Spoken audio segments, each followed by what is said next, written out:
మహాభారతం. ఇప్పటివరకు ఆదిపర్వం మరియు సభాపర్వం పూర్తి అయ్యాయి. ఇప్పుడు అరణ్యపర్వం. ధర్మరాజు వర్ధమానపుర ద్వారం నుండి ఉత్తరంగా ప్రయాణమయ్యాడు. సోదర కళత్రపుత్ర సహితంగా గంగానది తీరాన బసచేశాడు. పవిత్ర గంగలో స్నానం చేయగానే అందరి మన క్లేశాలు మాయమయ్యాయి. మరునాటి ఉదయం వందలాది బ్రాహ్మణ పురోహితులు వేదగానం చేసుకుంటూ ధర్మజుడున్నచోటికి వచ్చారు. పాండవులందరినీ శతమానం భవతు అంటూ దీవించారు. వారందరూ ధర్మజునితో పాటుగా వనవాసానికి సిద్ధమైవచ్చారని తెలిసి బాధపడ్డాడు ధర్మరాజు. బ్రాహ్మణోత్తములారా, నామీద మీకున్న అభిమానం నాకు తెలుసు. మాతోపాటు మీరుకూడా వనవాసానికి వస్తామనటం నాకు మనస్తాపాన్ని కల్గస్తున్నది. ఈ ఘోర అరణ్యంలో క్రూరముగాల మధ్య కందములాలు తింటూ బ్రతకటం మీవల్ల కానిపని. అంతేకాక మీందరికీ ఆహారాన్ని సమకూర్చిపెట్టటం నావల్ల కాదేమోనన్న భయం కలుగుతోంది. దయచేసి మీరందరూ మీ స్వస్థానాలకు తిరిగి వెళ్ళండి అంటూ చేతులెత్తి నమస్కరించాడు ధర్మరాజు. కాని ధర్మజుని విడిచి వెళ్లటానికి ఎవ్వరూ అంగీకరించలేదు. అప్పుడు పాండవ పురోహితుడైన ధౌమ్యుడు ధర్మరాజుతో ఇలా చెప్పాడు. యుధిష్ఠిరా, నీమీద అభిమానంతో నీతోడుగా బ్రతకాలని వచ్చిన వీరిపోషణ గురించి విచారించకు. దీనికొక తరుణోపాయముంది. సకల చరాచర జీవాన్నదాత అయిన సూర్యదేవుని ఆరాధించు. నీ సమస్యకు నివారణోపాయాన్ని ఆయనే సూచిస్తాడు.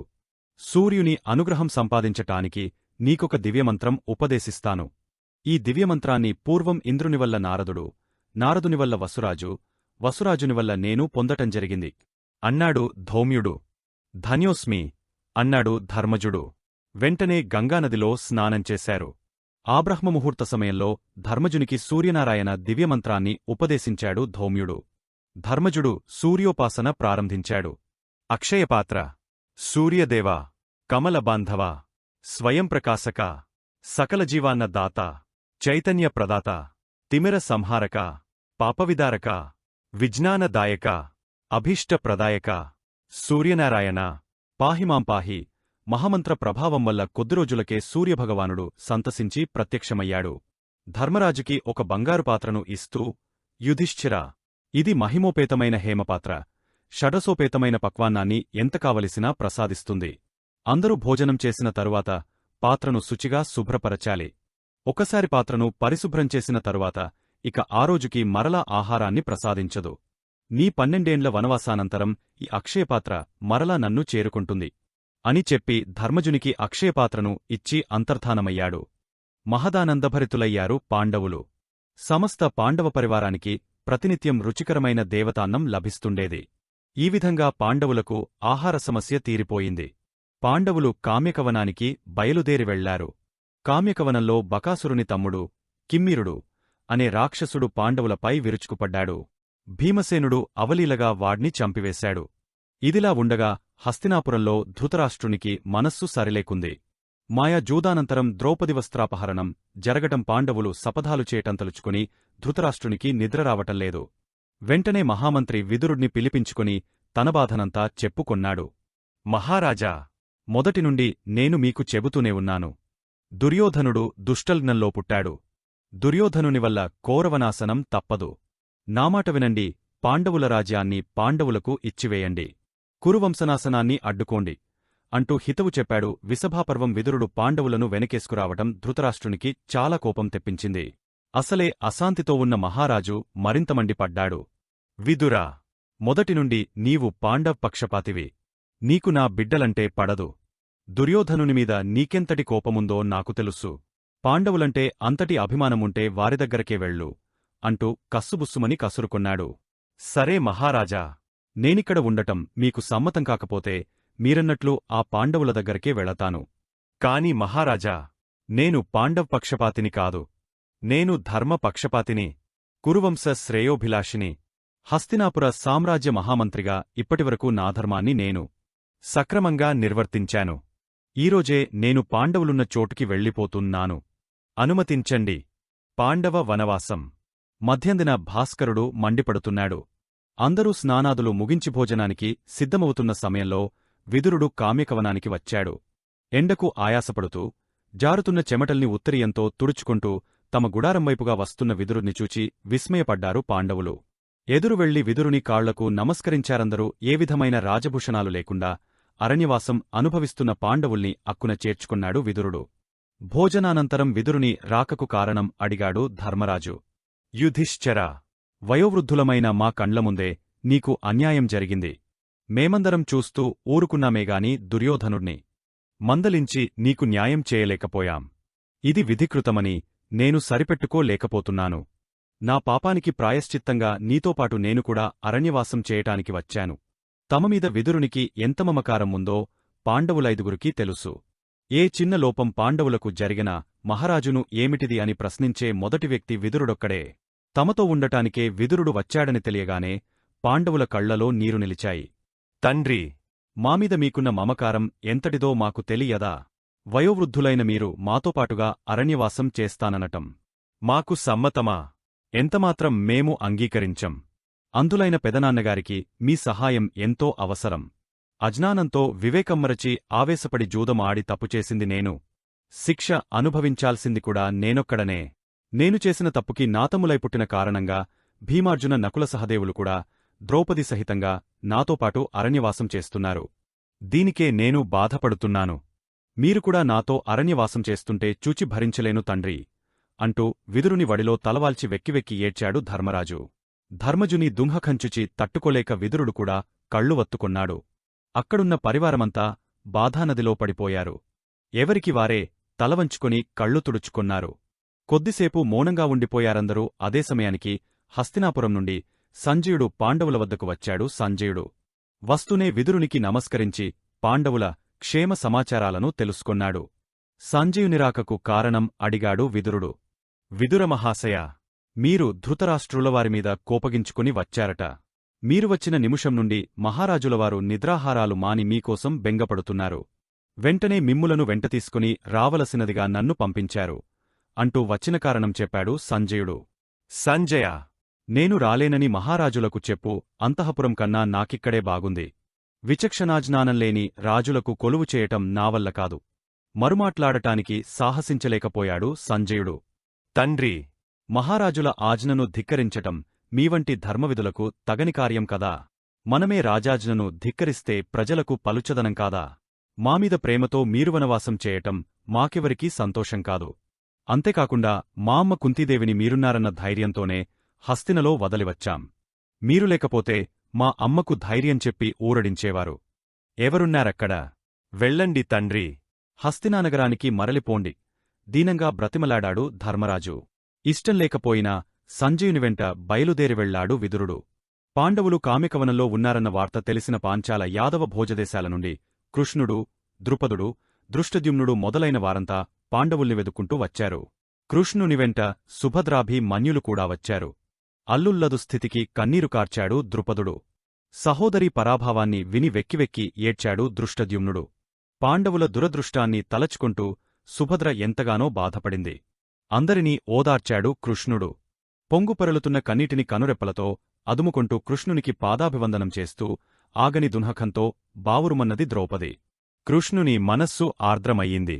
అన్నా వాసుదేవా, కురుసభలో నాకు జరిగిన అవమానం గురించి వినే ఉంటావు.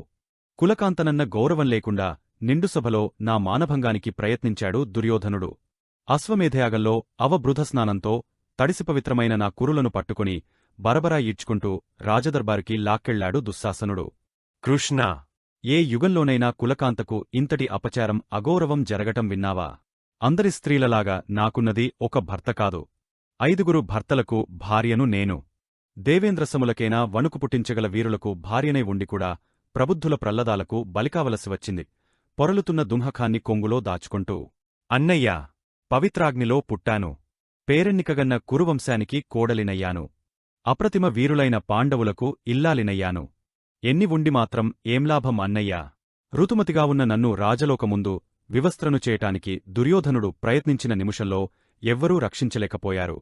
కృష్ణా, నీవేగనుక రక్షించుకుంటే నేనేమయ్యుండేదాన్ని చెప్పలేక చెబుతూ ఏడ్చింది ద్రౌపది. పాండవుల ముఖాలు అవమాన భారంతో రక్తరంజితమయ్యాయి. తలవంచుకొన్నాడు ధర్మరాజు.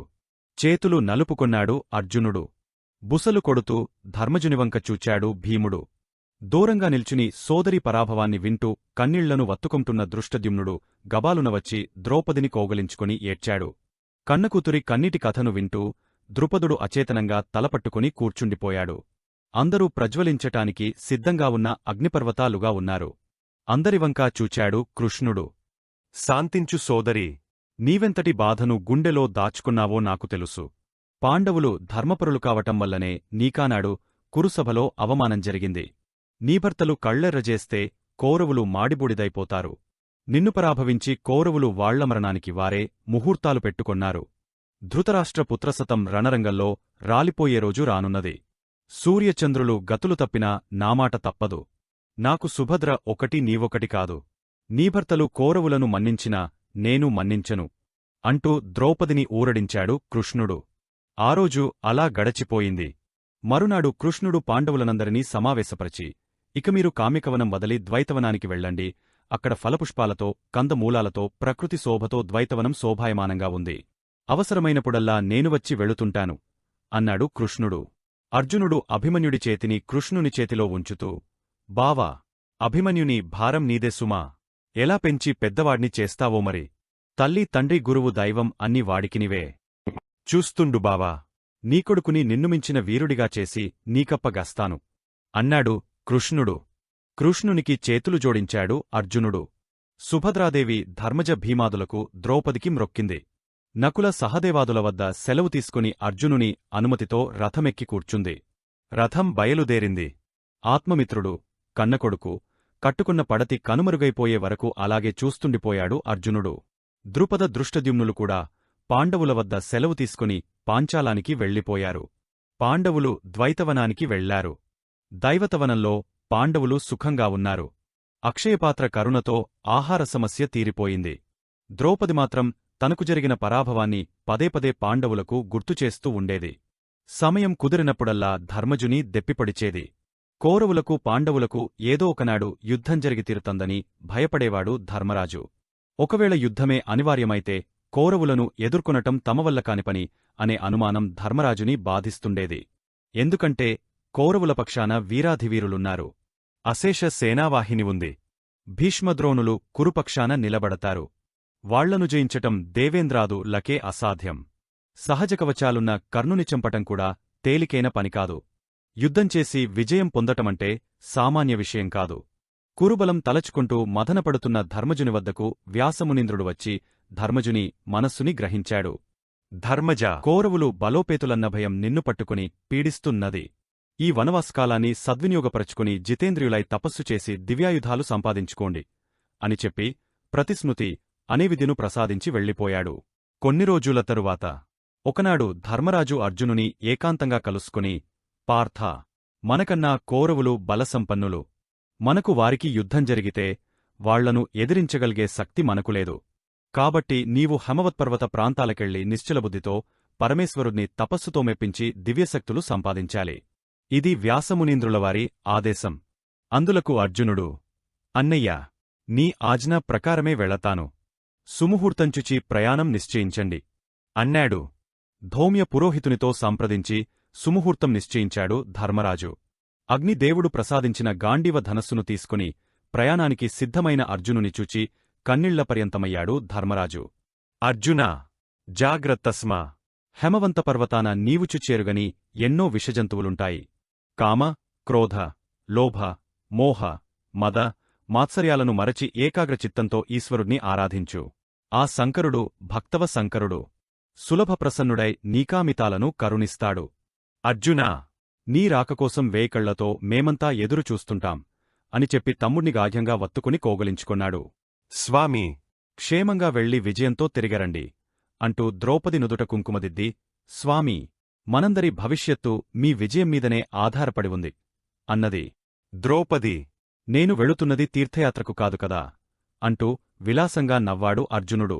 అందరివద్ద సెలవు తీసుకుని ప్రతిస్మృతి విద్యా ప్రభావంతో సునాయాసంగా హిమాలయానికి చేరుకున్నాడు అర్జునుడు. గంధమాధన పర్వతందాటి ఇంద్రకీలాద్రిని చేరుకున్నాడు. దారిలో దేవేంద్రుడు కనిపించాడు. పాదాభివందనం చేశాడు అర్జునుడు. అర్జునా, తాపసులకు జితేంద్రియులకు నిలయమైన ఈ వనానికి ధనుర్బాన్లతో వచ్చావు ఏమిటి విషయం అని అడిగాడు దేవేంద్రుడు. మహాశక్తివంతమైన దివ్యాస్త్రాలు తపస్సుచేసి సాధించుకోవటానికి ధర్మజుని పనుపున బయలుదేరాను. అస్థిరమైన రాజ్యలాభం కోసం అస్త్రాలు కావాలి. నీకు శాశ్వతమైన అమరత్వాన్ని ఇస్తాను. నాతో వచ్చే అన్నాడు ఇంద్రుడు. నా సోదరుల్ని కష్టాలకు వదలి నేను స్వర్గానికి రాను అన్నాడు అర్జునుడు. నాయనా, నీ సోదరప్రీతి అసామాన్యం. పరమేశ్వరుని కొరకు తపస్సు చేయి. నీ కోరిక తప్పక ఫలిస్తుంది. శుభమస్తు అని దీవించి అంతర్ధానమయ్యాడు ఇంద్రుడు. పాశుపతాస్త్రం. హిమాలయ శిఖర ప్రాంతాన అర్జునుడు తపస్సు చేయటం ప్రారంభించాడు. 1, 2, 3, 4 నెలలు దాటిపోయాయి. నిరాహారుడై నియమతత్పరుడై కఠోరదీక్షతో అర్జునుడు చేస్తున్న తపస్సుకి పార్వతీనాథుడు పార్థుని శక్తిని పరీక్షించాలి అనుకుని పార్వతీసహితుడై వచ్చాడు. మూకాసురుడనేవాడ్ని ముళ్లపందిగా చేసి అర్జునుని మీదకు పంపించాడు. తాను బోయవాని వేషం ధరించాడు. ముళ్లపందిగా మారిన మూకాసురుడు భీ పెడుతూ అర్జునుడున్నవైపుకు పరుగెత్తుకుంటూ వస్తున్నాడు. అర్జునునికి ధ్యానభంగం జరిగింది. అర్జునుడు గాండీవానికి బాణం ఎక్కుపెట్టి వదిలాడు. సరిగ్గా అదే సమయానికి బోయవానరూపంలో ఉన్న శివుడు కూడా బాణం వదిలాడు. 2 బాణాలు ఒకేసారి ముళ్లపందికి తగిలాయి. ముందు బాణం నేను వేశాను అన్నాడు కిరాతుని రూపంలో ఉన్న శివుడు. కాదు, నేను ముందు బాణం వేశాను అన్నాడు అర్జునుడు. ఇద్దరికీ వాదోపవాదాలు జరిగాయి. ఒట్టిమాటలతో కాదు, నీకు శక్తి ఉంటే నాతో పోరాడి గెలువు అన్నాడు శివుడు. సరే అన్నాడు అర్జునుడు. అర్జునుడు శివునిమీద బాణవర్షాన్ని కురిపించాడు. ఫలితం కన్పించలేదు. సునిశిత బాణాలతో నొప్పించాడు. కిరాతరూపంలోనున్న శివుడు ఏమాత్రమూ చలించలేదు. ఆశ్చర్యపోయాడు అర్జునుడు. అయినా పట్టువిడువకుండా పారిపోకుండా పోరాటానికి సిద్ధపడ్డాడు. అక్షయతుని రాలు మాయమయ్యాయి. అందుకు జంకలేదు పార్థుడు. అక్కడున్న వృక్షాలను పీకి కిరాతునిమీదకు విసిరాడు. అయినా కిరాతుడు చలించలేదు. ఇకలాభల్లేదనుకుని ముష్టియుద్ధానికి తలపడి అర్జునుడు శివుని బాహుబంధాల్లో నలిగిపోయి మూర్ఛబోయాడు. అప్పుడు పరమశివుడు పార్వతీసహితంగా దర్శనమిచ్చాడు. పొంగపోయాడు అర్జునుడు. కైలాసవాస, కరుణల్వాలా, పతితపావన, పార్వతీపతే, నాగాభరణ, నందివాహన, మునిగణవందిత, మహేశ, చంద్రశేఖర, పాహిమాం పాహి అంటూ పార్వతీసుని పాదాలపై పడ్డాడు అర్జునుడు. అర్జునుని మనసెరిగిన మహేశుడు అప్రతిహతమైన పాశుపతాస్త్రాన్ని ప్రసాదించాడు. అర్జునుడు ఆనందభరితుడై ఆ దివ్యాస్త్రాన్ని కన్నుల కద్దుకున్నాడు. అర్జునా, ఈ మహాస్త్రం దివ్యశక్తిగలది. ఏ పరిస్థితిలోనూ అనవసర సమయాలలో ప్రయోగించితే లోకనాశనం జరుగుతుంది. జాగ్రత్త అని చెప్పి అంతర్ధానమయ్యాడు పరమశివుడు. అర్జునుని తపోవిజయం గురించి విన్నదేవేంద్రుడు వరుణ కుబేరాదులతో వచ్చి అర్జునుని అభినందించాడు. కుమారా, పరమేశ్వరుని ప్రసన్నం చేసుకుని పాశుపతాస్త్రాన్ని సాధించావు. ముల్లోకాల్లో నీకెదురులేదు.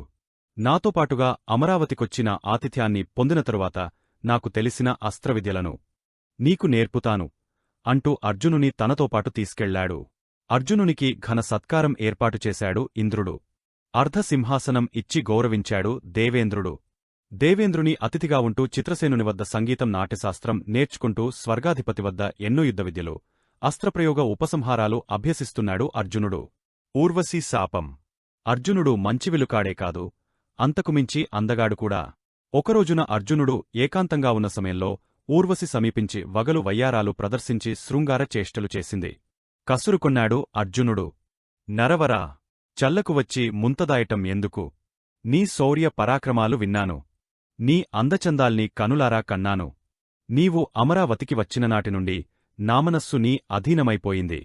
పాండవ మధ్యమా, త్రిలోకాధిపత్యానికన్నా మిన్నయైన నా సౌందర్యంచుడు. నీ బిగికోగలికోసం పరితపిస్తున్నాను. నిత్యనూతనమైన నా యవ్వన సామ్రాజ్యానికి చక్రవర్తివై ఏలుకో అంటూ అర్జునుని కోగలించుకొంది. శివశివ అంటూ కళ్ళు మూసుకొన్నాడు అర్జునుడు. ఏమిటీ వైరాగ్యం? ఉలుపి సుభద్రలకన్నా అందంగాలేనా? నీవు నాకు తల్లితో సమానంగదా. ఇదెక్కడి వావెవరుస అర్జునా? నీవు దేవేంద్రుని ఆస్తివి.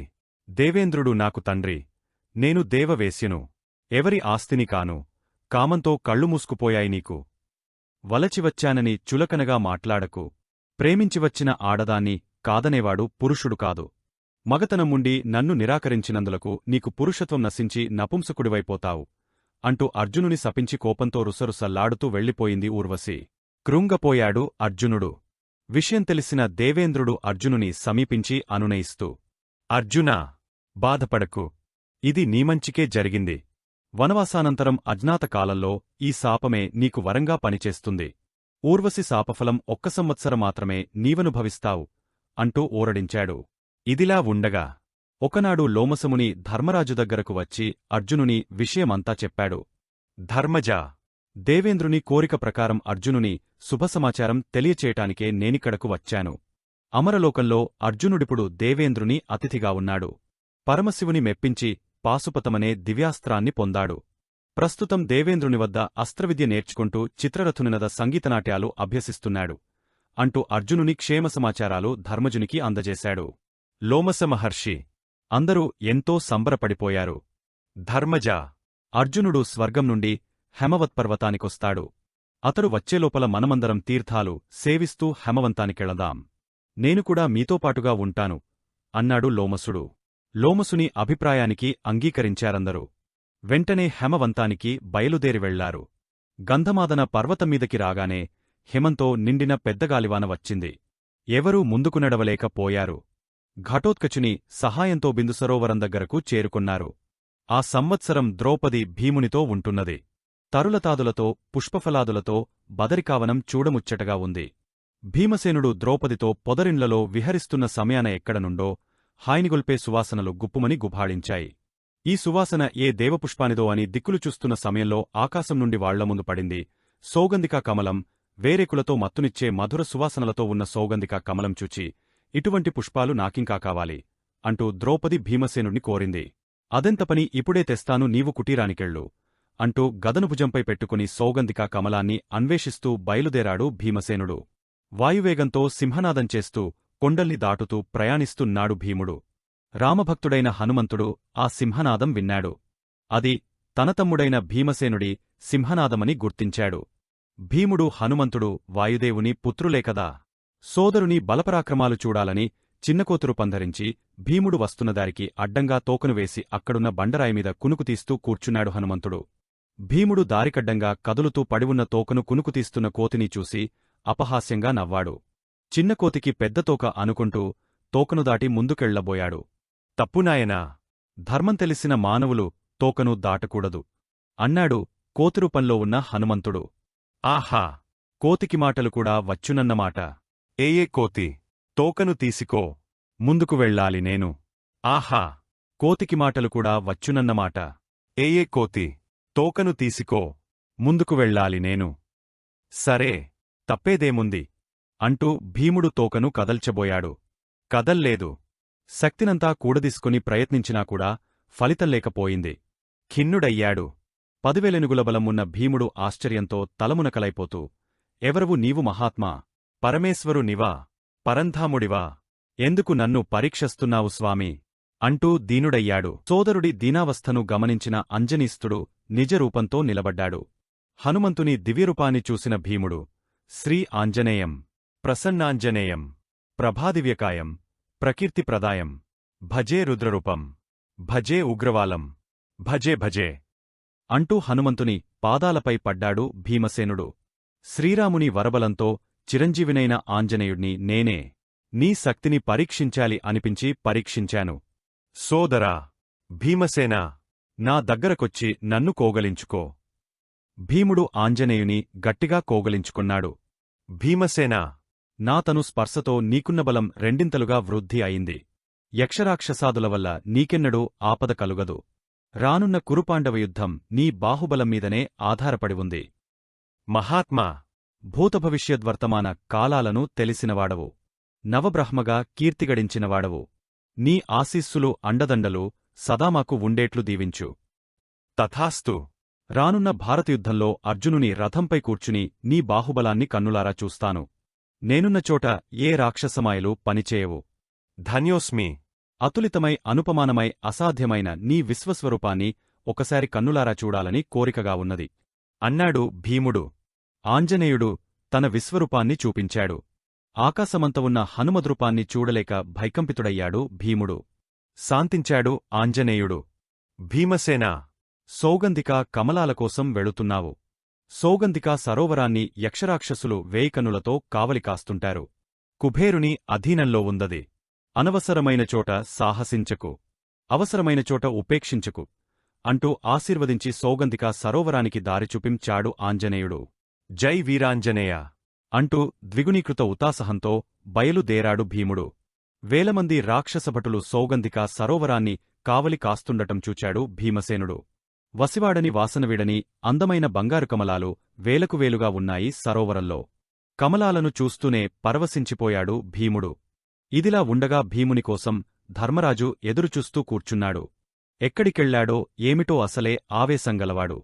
ఏ ఆపదలో చిక్కుకున్నాడోనని ఆతురపడుతున్న ధర్మరాజుకి జరిగిన విషయం చెప్పింది ద్రౌపది. సాధ్యాసాధ్యాలు మరచి ఏమిటి వింత కోరికలు ద్రౌపది అంటూ పాంచాలిని మందలించి మనస్సులో ఘటోత్కచుని స్మరించాడు. వచ్చిన భటోత్కచునితో, నాయనా, నీ తండ్రి భీముని వద్దకు మమ్ములను తీసుకొనివెళ్ళు, నేనిపుడే భీముణ్ణి చూడాలి అంటూ ఆదేశించాడు. ఘటోత్కచుడు అందరినీ భుజాలకెక్కించుకుని దివ్యగమనంతో భీమసేనుడున్న సౌగంధిక సరోవరం వద్దకు తీసుకెళ్లి దించాడు. సరిగ్గా భీమసేనుడు సరోవనానికి కావలి కాస్తున్న యక్షరాక్షసులను ఓడించి సౌగంధిక కమలాలను తీసుకుని బయలుదేరబోతున్న తరుణంలో ధర్మజ ద్రౌపది నకుల సహదేవ ధౌమ్యాదులు జహటోత్కచుని భుజాలమీద నుండి దిగవచ్చారు. ధర్మజుడు పరుగున వెళ్లి భీముని కోగలించుకొన్నాడు. నాయనా, భీమసేనా, ఏమిటీ దుడుకుతనం?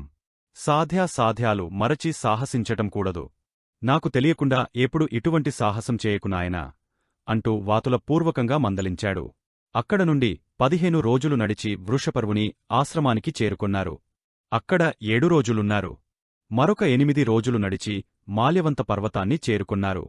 అర్షిషనాశ్రమంలో ఉండి అర్జునుడి రాకకోసం ఎదురుచూస్తూ 1 రోజులు గడిపారు. అప్పటికి అర్జునుడు ధర్మజాదులను వదిలివెళ్లి 5 సంవత్సరాలు కావస్తున్నది. ఒకనాడు ఇంద్రసారథి మాతలి అర్జునుని తీసుకుని దివ్యరథంతో అర్షిషేనాశ్రమం వద్ద దిగాడు. అర్జునుని చూస్తూనే అందరూ అమితానందపడ్డారు. అర్జునుడు రథందిగుతూనే ధర్మజ భీములకు సాగలపడ్డాడు. రోమసమహర్షికి ధౌమ్యునికి నమస్కరించి నకుల సహదేవులను ప్రియామార కోగలించుకొన్నాడు. ద్రౌపదికి స్వర్గం నుండి తెచ్చిన మణిహారాలను ఇచ్చి సంతోషపరచాడు. అందరివద్ద సెలవు తీసుకుని మాతలి స్వర్గానికెళ్ళిపోయాడు. ఆనాటి రాత్రంతా అర్జునుడు తనకు పాశుపతం ఏ విధంగా పరమేశ్వరుడు ఇచ్చినది, స్వర్గానికెళ్లినది, దేవేంద్రుని వద్ద విద్య నేర్చుకున్నది, చిత్రసేనుని వద్ద సంగీతం నేర్చుకున్నది, దేవేంద్రునికి గురుదక్షిణగా నివాత కవచులనే రాక్షసులను చంపినది, ఊర్వశి శాపమిచ్చినది కథలు కథలుగా చెబుతుంటే శ్రవణానందకరంగా విన్నారందరూ. మరునాడు తాను సంపాదించిన వరుణ కుబేర దేవేంద్రాస్త్రాలను ప్రయోగించి అందరికీ చూపించాడు. ఆ దివ్యాస్త్రాల ధాటిని చూడలేక అందరూ కళ్ళు మూసుకొన్నారు. పాశుపతాస్త్రాన్ని గురించి చెప్పాడేగాని ప్రయోగించి మాత్రం చూపించలేదు. రోమస మహర్షి సెలవు తీసుకుని స్వర్గానికెళ్ళిపోయాడు. ఘటోత్కచుని సహాయంతో విశాఖయూపానికి వచ్చి సంవత్సరకాలం ఉన్నారు. విశాఖయూపం నుండి కామ్యకవనానికొచ్చారు పాండవులు. పాండవులను చూడటానికి కృష్ణుడు సత్యభామాసమేతంగా వచ్చాడు. దివ్యాస్త్రాలను పొందిన అర్జునుణ్ణి ఎంతగానో అభినందించాడు. అదే సమయానికి తపోవృద్ధుడు, బ్రహ్మజ్ఞాని, వేదవిదుడు, త్రికాలజ్ఞుడు అయిన మార్కండేయ మునీంద్రుడు అక్కడకొచ్చాడు. పాండవులు కృష్ణసమేతంగా ఎదురెళ్లి స్వాగతం పలికారు. కుశల ప్రశ్నానంతరం కృష్ణుడు, మార్కండేయమునీంద్రా, పరమ పౌరాణికుడవైన నీకు తెలియని విషయంలేదు. వేలవేల సంవత్సరాల ఆయుష్మంతుడవైన నీవు పాండవప్రియంగా దైవరహస్యాల్ని చెప్పి ధన్యుల్ని చేయమని కోరాడు. మాధవుని మాటలు మన్నిస్తూ మార్కండేయ మహర్షికృత త్రేతాయుగ విషయాలను, ప్రళయకాల స్వరూప వికోపాలను వివరించి చెప్పాడు. కలియుగ ప్రభావం గురించి చెప్పమని అడిగాడు ధర్మజుడు. అందరూ ఏకాగ్రతతో కలియుగ విశేషాలను వినటానికి సావధాన చిత్తులై కూర్చున్నారు. కృష్ణ ధౌమ్యులు ఒకవంక, సోదరసహితుడై ధర్మజుడు ఒకవంక, ద్రౌపది సత్యభామలు ఒకవంక, బ్రాహ్మణ పరివారమంతా మరొకవంక కూర్చుని మార్కండేయ మహర్షి చెప్పబోయే కలియుగ విశేషాలను వినటానికి కుతూహలంగా ఉన్నారు. కృష్ణునికి నమస్కరిస్తూ మార్కండేయుడు చెప్పటం ప్రారంభించాడు. కలియుగం. కృతయుగంలో 4 పాదాలతో ఉన్న ధర్మం త్రేతాయుగానికి 3 పాదాలతోనూ, ద్వాపరయుగానికి 2 పాదాలతోనూ, కలియుగానికి 1 పాదంతోనూ యుగాంతానికి శూన్యంగానూ ఉంటుంది. ధర్మరహితమైన కాలం, దుర్మార్గుల నిలయం కలికాలం. కలికాలం ఎలా ఉంటుందో చెబుతాను వినండి. సత్యం క్షీణమైపోతుంది. సత్యక్షీణత వల్ల మనుష్యులకు ఆయువు తగ్గపోతుంది. అల్పాయుష్యం వల్ల అల్పవిద్యలకు ఆదరణ పెరుగుతుంది. అల్పవిద్య వల్ల గర్వం పెరిగ కామ, క్రోధ, మద, మత్సరాలకు కలియుగం నిలయమవుతుంది. ఒకరునొకరు బాధించుకొంటారు. ఒకరిమాట మరొకరికి రుచించదు. కులగౌరవాలు మంటగలసి వర్ణసంకరం జరుగుతుంది. బ్రాహ్మణులు జపతప నియమనిష్టలు విడచిపెడతారు. అన్యకుల జనం వేదార్థాలు చెబుతుంటారు. రకరకాల విషప్రాణులు పుడతాయి. ఓషధి వృక్షాలతో నిండిన అడవులు శూన్యమై ఎడారిబీడులుగా మారిపోతాయి. నాస్తికులు ఎక్కువై దైవనిందన జరుగుతుంది. ప్రజలు వేదాలను నిందిస్తూ వేదార్థాలకు విపరీతార్థాలు చెబుతుంటారు. పరజాతి ఆక్రమణతో ప్రజలు స్వధర్మాలను విస్మరిస్తారు. క్షత్రియులు సార్యాన్ని సంపదలను పోగొట్టుకుంటారు. పశుసంపద క్షీణించిపోతుంది. సుగంధద్రవ్యాలు సువాసనను పోగొట్టుకుంటాయి. పాలకులు ప్రజలను భయపెడుతుంటారు. బ్రాహ్మణజనం స్వధర్మం మరచి వ్యాపారవృత్తుల్ని చేపట్టి అసత్యాన్ని ఆదరిస్తుంటారు. వేద విక్రయం, అన్న విక్రయం జరుగుతాయి. ధర్మశాస్త్రాలను అబద్ధ శాస్త్రాలుగా ప్రచారం చేస్తుంటారు. నపుంసకులు ఎక్కువవుతారు. ఋతువులకు తగినట్లుగా వర్షాలు పడవు. దొంగతనాలు అత్యాచారాలు ఎక్కువైపోతాయి. తాలుపంటలు పండటం వల్ల ప్రజలు అన్నార్హులై దరిద్రమనుభవిస్తారు. ఉత్తమ జనులందరూ ఆరిక్ష ఇబ్బందులను పొందుతుంటారు. పుణ్యవంతులకు తక్కువ ఆయుర్దాయం, పాపాత్ములు ఎక్కువ కాలం జీవిస్తుంటారు. ధనంతో ఆయుష్యును కొనుక్కొంటారు. రకరకాల రోగాలతో ప్రజలందరూ బాధింపబడుతుంటారు. బ్రాహ్మణులు హేతువాదాలతో వేదనింద చేస్తూ స్వధర్మాన్ని మరచి పరధర్మ ప్రియులవుతారు. వేదకర్మలయందు అనాసక్తులై దురాచారులై వ్యభిచారులై జూదమద్యపానాదులపై ఆసక్తి కల్గ ఉంటారు. స్త్రీల సొమ్ములను శీలాన్ని అపహరించేవారు గొప్పవారుగా కీర్తింపబడుతుంటారు. తల్లిదండ్రుల్ని చంపే కొడుకులు శిశువుల్ని చంపేతల్లులు గురువులను ధిక్కరించే శిష్యులు లెక్కకు ఎక్కువగా ఉంటారు. వేదాంతులు నీచులదాన ధర్మాలను స్వీకరిస్తూ పాపాత్ములను పొగుతూ బ్రతుకుతుంటారు. పాలకులు ప్రజాక్షేమం మరచి జననాశనకరమైన యుద్ధాలకు దిగుతూ విశ్వవినాశనానికి పాల్పడతారు. ప్రభువులు పరధనానికి పరస్త్రీ సుఖాలకు లొంగపోయి న్యాయాన్ని విస్మరిస్తారు. కొడుకులు తండ్రులను అవమానిస్తుంటారు. భార్యభర్తను అవమానిస్తుంది. వివాహ సంబంధాలు విలువలేనివిగా ఉంటాయి. భార్యాభర్తలు ఒకరినొకరు ఇష్టపడక యథేచ్ఛగా కాముకులై తిరుగుతుంటారు. పితృదేవతా కార్యాలు జరగవు. శారీరక కామసుఖాలే గొప్పవిగా భావిస్తుంటారు. దుర్మార్గులతో కలియుగం నిండిపోతుంది. మానవుల ఆయుర్దాయం కేవలం 16 సంవత్సరాలుగా మారుతుంది. 7-8 సంవత్సరాలకే స్త్రీలు పిల్లల్ని కంటారు. దాన ధర్మాలు నశించటం వల్ల దొంగతనాలు ఎక్కువవతాయి. కులధర్మాలు నశిస్తాయి. స్త్రీలు వ్యభిచారం చేస్తూ శారీరక సుఖాలను ధనానికి అమ్ముతుంటారు. తక్కువ కులంవారు వేదవేదాంగాలను విపరీత వ్యాఖ్యానం చేసి చెబుతుంటే బ్రాహ్మణులు వారిసేవకులై వింటుంటారు. వ్యభిచారం, మద్యపానం, జూదం అందరికీ ఆమోదయోగ్యమేముంటాయి. ధనకాంక్షకు బంధుత్వాలు మమకారాలు దూరమవుతాయి. నయంకానిరోగాలు పుట్టి ప్రజలను భయపెడుతుంటాయి. భర్తలే భార్యలను వేశ్యావృత్తికి దించి డబ్బుగడిస్తుంటారు. బుద్ధివంతులకు విద్యావంతులకు ఆదరణ ఉండదు. ధనమేజగమై శ్రీమంతులే దేవుని ప్రతిరూపాలవుతారు. న్యాయసత్యాలకు ప్రజలు దూరమై విలాసాలకు వసులై ఉంటారు.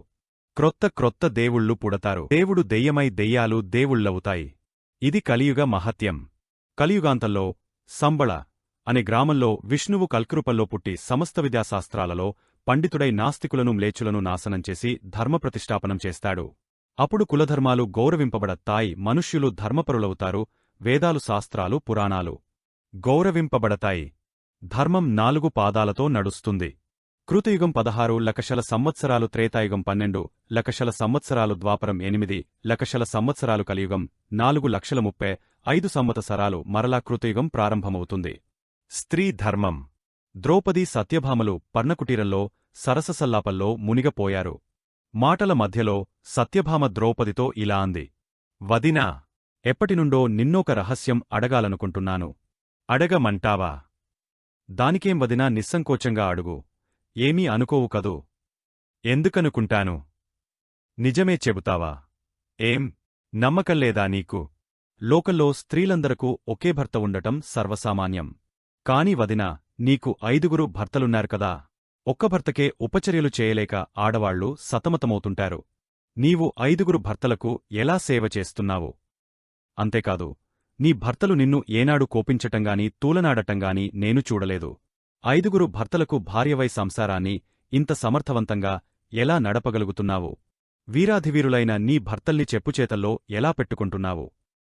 ఏదైనా మంత్రం వేయించావా? లేక ఏదైనా మందు పెట్టావా? అడుగుతున్నానని ఏమీ అనుకోవద్దు. నీకు తెలిసిన మందులు, మంత్రాలు ఏమైనా ఉంటే నాకు చెప్పవా వదినా? అంటూ అమాయకంగా అడిగింది సత్యభామ. సత్యభామ ప్రశ్నలకు ద్రౌపదికి ఒకింత కోపం వచ్చింది. సత్యభామను పరిశీలనగా చూచింది. అమాయకత్వమే తప్ప అవహేళనాభావంగాని కుహకతనంగాని సత్యభామ ముఖంలో కనిపించలేదు. నవ్వాలో ఏడ్వాలో తెలియక తికమక పడుతూ చివరకు నవ్వేసింది ద్రౌపది. సత్రాజితి, పురుషోత్తముడైన వాసుదేవునికి భార్యవైన నీవు అల్పసంస్కారంతో అపాత్రమైన ప్రశ్నలడగటం నాకు బాధగా ఉంది తెలుసా? నన్ను నీవు ఏమనుకుంటున్నావు వదినా? క్షమించు వదినా. నీకు బాధ కలుగుతుందనుకుంటే నేనసలు అడిగేదాన్నే కాదు. చిన్నబోయింది సత్యభామ. అడిగావుగాబట్టి చెబుతాను విను అంటూ సత్యభామకు చెప్పటం మొదలుపెట్టింది పాండవసతి ద్రౌపది. ఆడది మగవాడిని మంత్రతంత్రాలతోనూ మందుమాకులతోనూ కట్టిపడవేయాలి అనుకోవడం అజ్ఞానానికి చివరిమెట్టు. అసలు ఈ విషయం మగవాడికి తెలిసిందంటే మొదటికే ముప్పు వస్తుంది. జీవితంలో చాలా నష్టపోవాల్సి వస్తుంది. భర్త అనారోగ్యవంతుడు అవుతాడు. పురుషత్వం నశిస్తుంది. ఒక్కోసారి మరణించవచ్చుకూడా. తనను తను కన్న సంతానాన్ని పెంచిపోషించే మగవాడికి కపటతనంతో మందుమాకులు పెట్టే మగువ ఇహపరాలకు దూరమైపోతుంది. ద్రౌపది మాటలకు సిగ్గుతో తలవంచుకుని మౌనంగా ఉండిపోయింది కృష్ణసతి. సరే, పాండవుల మనస్సుల్ని నేనిలా రంజింపచేస్తున్నానో చెబుతా విను. నా భర్తలకు నేనుగాకుండా ఇంకా భార్యలున్నారు. నాసవతుల గురించి నేనెప్పుడూ అసూయపడను. వారిని ద్వేషించను. నా తోబుట్టువులను అభిమానించినంతగా ఆదరిస్తాను. ఆనాటి సంపదలకు అహంకారపడలేదు. ఈనాటి కష్టాలకు బాధపడను లేదు. మనస్సును, ముఖాన్ని ఎప్పుడూ ప్రసన్నంగా ఉండేట్లు చూచుకుంటాను. చిన్న చిన్న విషయాలకు నేనెప్పుడూ చిన్నబోను. పరపురుషుడు ఎంతటి అందగాడైనా, ఎంతటి విలాసవంతుడైనా, ఎంతటి వీరుడు శ్రీమంతుడు అయినప్పటికీ నేనెప్పుడూ పరపురుషులను మనసులో కూడా తలచుకోను. అంతేకాదు, పరాయిమగవారి హాస్య సంభాషణలకు, చతురోక్తులకు నవ్వను. భర్తలకు ముందుగా భోజనం చెయ్యను. వారికన్నా ముందుగా నిద్రించను. వారికి తెలియకుండా ఏ పనిని చేయను. మగవారికి అంగీకారం కాని విషయాలలో ఎప్పుడూ ఆసక్తి చూపించను. నా భర్తలకు నేనే స్వయంగా సేవలు చేస్తాను. ఉపహార భోజన విషయాలలో నేనే దగ్గరుండి వడ్డిస్తుంటాను. సంసార నిమిత్తమై అనవసర వ్యయాన్ని అంగీకరించను. సమయ పరిజ్ఞానంతో భోజనవేళకు భోజనానికి పిలుస్తుంటాను. అనారోగ్యహేతువులైన ఆహార పదార్థాలను నా భర్తలు తినడానికి అంగీకరించను. అత్తింటి బంధువులను ఆదరంగా చూచుకుంటాను. భర్త తరపువారి అభిమానం పెంచుకోవటానికి సదా ప్రయత్నిస్తుంటాను. భర్త ఇంట్లో లేక ఊరు విడిచి దూరంగా ఉన్నప్పుడు ఎటువంటి అలంకరణలు చేసుకోను. భర్త ఇంట్లో ఉన్నప్పుడు అలంకరణ లేకుండా ఏ రోజూ ఉండను. అత్తమామల మాటకు అడ్డు చెప్పను. నా భర్తలు నామాట వింటున్నారు గదా అని ఎప్పుడూ అలుసుగా మాట్లాడను. వారికోపానికి ఎప్పుడూ భయపడుతుంటాను. మా అత్త కుంతీదేవి స్నానభోజన కార్యాలేగాక ఆమె ఆరోగ్య విషయంలో ఆసక్తిగా ఉంటాను. ధర్మజుడు అతిథిప్రియుడు. ప్రతినిత్యం వేలమంది బ్రాహ్మణులు భోజనం చేస్తుంటారు. రుచిశుచి శుభ్రతలను నేనే పర్యవేక్షిస్తుంటాను. ఇంటివాకిట్లో నిల్చునిగాని కూర్చునిగాని ఉండటం, ఇతరుల కలహ విషయాలను చర్చించటం, పరకుటుంబ విషయాలలో ఆసక్తి చూపటం వంటివి స్త్రీలకు కూడని పనులు కాబట్టి ఈ విషయంలో నేను చాలా నియమాన్ని పాటిస్తుంటాను. పనివారల కష్టసుఖాలను విచారిస్తూ జీతభత్యాలు సక్రమంగా అందేట్లు చూస్తుంటాను. దీనివల్ల దాసదాసీజనం విశ్వాసం కలిగి ఉంటారు. ధనధాన్యగారాల ఆదాయవ్యయాలలో అప్రమత్తంగా ఉండేట్లు నా భర్తల్ని హెచ్చరిస్తుంటాను. నా బాధ్యతలకు నేను విసుగు చెందను. బాధ్యతలను, కర్తవ్యాలను గౌరవించటం వలన మనలను చిన్నలే కాదు పెద్దలు గౌరవిస్తారు. వదినా సత్యభామ, మీ అన్నయ్యలు 5గురిని నేను కొంగున కట్టేసుకున్నది సేవాభావంతోనేగాని నీవనుకున్నట్లు మంత్రాలు, మందులు, యంత్రాలు వీటితో కాదు. తెలిసిందా? అన్నది ద్రౌపది. నా మాటలకు క్షమించు వదినా అన్నది సత్యభామ. దానిదేముందిలేవమ్మా అంటూ పరిహాసమాడింది ద్రౌపది. నీ తీయనైన మాటలు వింటుంటే నా మనస్కెంతో హాయిగా ఉంది. ఇంకేమైనా చెప్పు వదినా అన్నది సత్యభామ. మా అన్న వాసుదేవుని అనురాగం, అభిమానం ఏ విధంగా పొందాలా అని తపన పడుతున్నావు కాబట్టి పతినురాగాన్ని గెలుచుకునే విధానం చెబుతాను విను. అతిబుద్ధివంతురాలిలా, వినివంతుడైన శిష్యునిలా కథాశ్రవణానికి ఇష్టపడే ముగ్ధబాలికలా కూర్చున్నది సత్యభామ. ద్రౌపది మరలా చెప్పటం మొదలుపెట్టింది. ఏ స్త్రీకి అయినా పతి ఆలంబనకు మించిన అదృష్టం మరొకటి లేదు.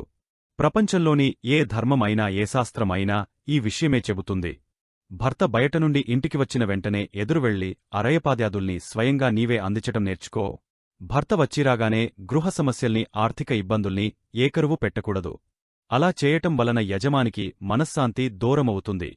మనశ్శాంతిలేని మగవాడు ప్రతిపనిలోనూ పరాజయాన్ని పొందుతుంటాడు. కోపతాపాలతో సంసారం దున్హకమేమవుతుంది. మగవాడికి కుటుంబ సమస్యల్ని సరియైన సమయంలోనే చెప్పాలి. నీ భర్త నీకు చెప్పిన రహస్యాలను ఎటువంటి ఆత్మీయులకైనా చెప్పరాదు. ఏ విషయంలోనూ భర్తతో అబద్ధం ఆడకూడదు. ఒక అబద్ధానికి మరొక అబద్ధం, మరొక అబద్ధానికి ఇంకొక అబద్ధం చెప్పవలసి వస్తుంది. అసత్యమనేది ఎప్పుడైనా బయటపడక తప్పదు. దీనివల్ల మగవారికి అనుమానం పుడుతుంది. మగవారికి అనుమానం పుట్టిందనుకో, దాంపత్య జీవితం కన్నీటిమయం అవుతుంది. గృహం అశాంతి నిలయం అవుతుంది. అశాంతి ఉన్న చోట అనురాగం ఉండదు. దీనికన్నా మరణమే మంచిది. పరాయి పురుషుడు ఎంతటి బంధువుగాని, నీ స్వంత సోదరుడుగాని, నీకన్నా చిన్నవారుగాని ముసలివారుగాని ఎవరితోనైనా సరే ఆడది కలసి ఒంటరిగా ఉండకూడదు. ఈ విషయాన్ని బహుజాగ్రత్తగా గుర్తుంచుకో అంటూ స్త్రీ ధర్మ మర్మాలను, సతీ ధర్మాలను చెప్పింది ద్రౌపది. ఆనాటి రాత్రి పాండవులు కృష్ణునితో పిచ్చాపాటి మాట్లాడుకుంటున్నారు. కృష్ణుడు పాండవులకు అభిమన్యుని అస్త్రవిద్యాభ్యాసం గురించి, ద్రౌపదిపుత్రుల విద్యాభ్యాసం గురించి చెబుతుంటే చెవులు రిక్కించుకుని విన్నారందరూ. కృష్ణా, నాకుమారుల భారం నీదే అన్నది ద్రౌపది. ద్రౌపది, సుభద్ర నీ కొడుకులను ఎంతో ప్రేమతో చూస్తున్నది. చెల్లి, నాకు అభిమన్యుడొక్కడే అల్లుడని అనుకుంటున్నావేమో. నీ కొడుకులైదుగురు నాకు అభిమన్యునికన్నా ఎక్కువ తెలుసా అన్నాడు కృష్ణుడు. నీ మనసు నేనెరుగనిదా అన్నయ్యా?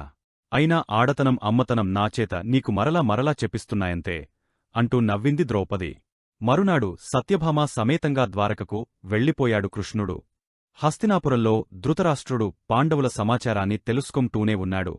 అర్జునుడు పాశుపతాస్త్రాన్ని సంపాదించటం విని అసూయ పడుతూనే పాండవుల వనవాసం గురించి 10 మంది ముందు దొంగకన్నీళ్లు కారుస్తుండేవాడు. అర్ధరాత్రి సమయాలలో నిద్రలేచి పాండవుల పరాక్రమాలు తలచుకుని కలత చెందుతుండేవాడు. తన పుత్రప్రేమ ముందు ధర్మజాదుల మంచితనం కనిపించేది కాదు. మితిమించిన పుత్రిప్రీతికి నిదర్శనం ధృతరాష్ట్రుడైతే అతిప్రేమతో పెరిగిన పుత్రునికి నిదర్శనం దుర్యోధనుడు. దుర్యోధనుడు ప్రజారంజకంగా పరిపాలన చేస్తున్నాడు. ఇంద్రప్రస్థ రాజ్యపు ప్రజలను ప్రత్యేకంగా చూస్తూ కష్టసుఖాలు విచారిస్తూ ఉండటం వల్ల ఇంద్రప్రస్థ ప్రజానికం పాండవుల మంచితనాన్ని, కౌరవుల దురాగతాన్ని రెండిటినీ మరచిపోయారు. దుర్యోధనునికి కావలసింది అదే. పాండవులు కామ్యకవనం నుండి ద్వైతవనానికి వచ్చారని తెలిసింది దుర్యోధనునికి. ఘోషయాత్ర. దుర్యోధన, దుశ్శాసన, కర్ణశకునులు ఉపాహారం సేవిస్తున్నారు. కందమూలాలు తింటూ నారబట్టలు కట్టుకుని రాతినేలమీద నిద్రపోతూ పాండవులు ఎలా బ్రతుకుతున్నారోగదా అన్నాడు శకుని. ఆ అడవి మనుషుల్ని చూడాలని ఉంది మామా అన్నాడు దుశ్శాసనుడు. మహారాజు అనుమతి లేకుండా సాధ్యపడదు అల్లుడు. ఎందుకని అన్నాడు దుర్యోధనుడు. గొడవలు జరుగుతాయని భయం కావచ్చు అన్నాడు కర్ణుడు. నిజం చెప్పావు కర్ణా అన్నాడు శకుని. మామా, ఉపాయం ఆలోచించు. మన వైభవాన్ని పాండవులు చూచేట్లు చేయాలి. మన సుఖాలను తలచుకొని పాండవులు ఏడ్వాలి అన్నాడు దుర్యోధనుడు. ఆలోచనలో పడ్డాడు శకుని. దుర్యోధనా, ద్వైతవన సమీపంలోనేగదా మన గోవులన్నీ ఉన్నాయి. గోసంపద చూడటానికి ద్వైతవనం వెళతామని చెప్పి నీ తండ్రిని ఒప్పించు. ఇంతేగదా? ఒక్క నిమిషంలో ఒప్పిస్తాను. దుర్యోధనుడు మహారాజ మందిరానికెళ్ళి ద్వైతవనయాత్ర విషయం చెప్పాడు. ముందు అంగీకరించలేదు ధృతరాష్ట్రుడు. పాండవులిప్పుడు ద్వైతవనంలోనే ఉన్నారు. ఒకరికొరు ఎదురుపడి ఏ తగాదాలకు దారితీస్తారోనని మహారాజు భయం. కన్నకొడుకు కోరికను కుదరదంటూనే మన్నించాడు మహారాజు. అంతే. కావలసిన సర్వసన్నాహాలు జరిగపోయాయి. గాయకులు, నాట్యగత్తెలు, వాద్యకళాకారులు, మద్యం నింపిన కుండలు, రకరకాల తినుబండారాలు సిద్ధం చేసుకుని బయలుదేరాడు రారాజు. అప్పుడు ద్వైతవనంలో చిత్రసేన సరోవర సమీపంలో ధర్మరాజు సద్యస్కంధం అనే యజ్ఞాన్ని చేస్తున్నాడు. ధౌమ్యుని ఆధ్వర్యంలో మునిజన వేదధ్వని ద్వైతవనమంతా వినబడుతూ ఉంది. దుర్యోధనుడు ద్వైతక్షేత్రంలోని గోగణాలను చూచి గోపాలకులకు తగిన బహుమానాలనిచ్చి ధర్మరాజు యజ్ఞం చేస్తున్న ప్రాంతానికొచ్చాడు. చిత్రసేన సరోవరాన్ని చూచాడు దుర్యోధనుడు. మనోహరంగా ఉంది అనుకున్నాడు. అవతలిఒడ్డున ధర్మరాజు యాగం చేస్తున్నాడు. ఇవతలిఒడ్డున గుడారాలు వేయమని సేవకులకు ఆజ్ఞంచేశాడు దుర్యోధనుడు. చెప్పినదే తడవుగా గుడారాలు నిర్మించారు. రంగురంగుల గుడారాలతో చిత్రసేన సరోవరం రెపరెపలాడుతూ కనిపించింది. చిత్రసేన సైనికులు కౌరవ సైనికులను అంతలోనే అడ్డగించారు. ఇది గంధర్వరాజు చిత్రసేనుని సరోవరం.